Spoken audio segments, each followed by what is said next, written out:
د نیوز پریس چینل لیدونکو سلام ستړي مشئ په موکړه تازه لاندو مهمو خبرونو ته. امریکا وايي افغان سفارت د اقتصادي ستونزو له امله تړل کیږي. امریکا وايي په واشنگټن کې د افغانستان سفارت تړل کیږي. امریکایي رسنیو د امریکا د بهرنیو چارو وزارت د سرچینو په حواله ویلي چې د افغانستان شتمنۍ په امریکا کې کنګل شوې چې له همدې امله د افغان سفارت بودیجه هم کنګل ده او دغه سفارت له ستونزو سره مخ دی. امریکایي سرچینو ویلي له همدې امله ټاکل شوی چې په راتلونکي میاشت کې دغه سفارت وتړل شي. بلخو امریکا په دغه سفارت کې میشتو ډیپلوماټانو ته ویلي چې ژر تر ژره په امریکا کې د قانوني اوسېدو او یا بشردوستانه ویزو لپاره خپل غوښتنې وسپاري.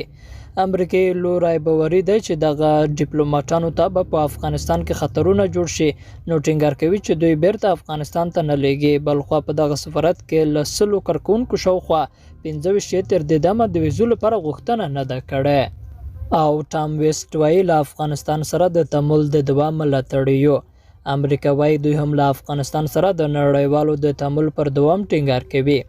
د افغانستان لپاره د امریکا د بهرنیو چارو وزارت ځانګړی استازي ټام ویسټ په تازه څرګندونو کې ویلي چې په ترکیه کې د افغان لوري ترڅنګ له خپلو ګڼو متحدو هیوادونو سره خبرې کړې دي.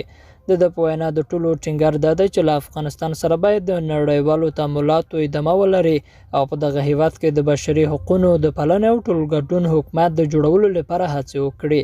هغه وایي دوی به خپلو هڅو ته ادامه ورکوي چې په افغانستان کې ټول وګړي ځان په حکومت کې وویني او بشري حقوقونه رعایت شي. لیدونکو له ملتیا مننه کوم، ښاد اوسئ.